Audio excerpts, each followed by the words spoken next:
So, just a little plaque out front that says, P.T. Barnum once lived here. And I was like, oh, that's really cool. So, in the small town that I grew up in, no one locked their doors. I probably was the reason why people locked their doors. Yeah. You could walk in and fall asleep on the couch, huh? Oh, no. What's even worse than this? I sat down. And I was like, oh, VHS cassettes. I'm like watching movies.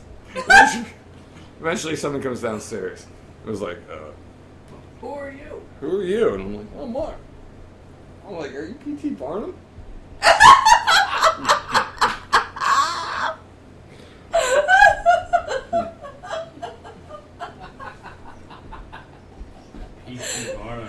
And then he was like, you have 5 seconds to leave this house before I call police. And I was like, why would you call the police?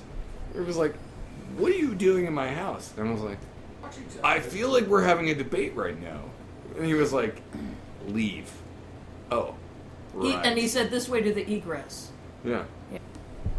So I left the house and walked across the street to Dave's house.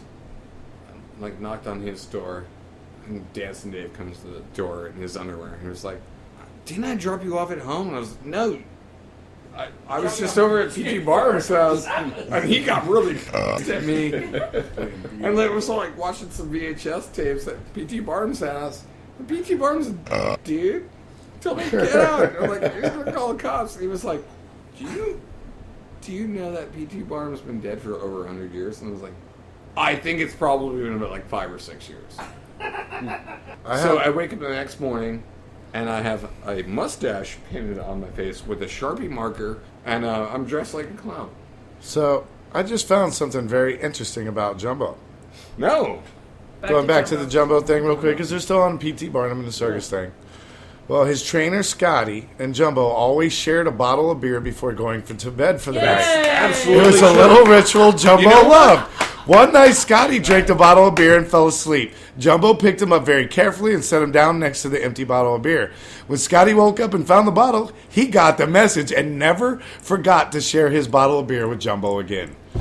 Excellent. I actually knew and heard that story, and that's absolutely amazing. Thank you for sharing. And you know what? That goes with our beer tales with Jumbo, and I figured that's why I bring that up, so I would tie that in with that. It's a good bedtime. They did. Yeah. Well, I think we ought to say goodnight on that note.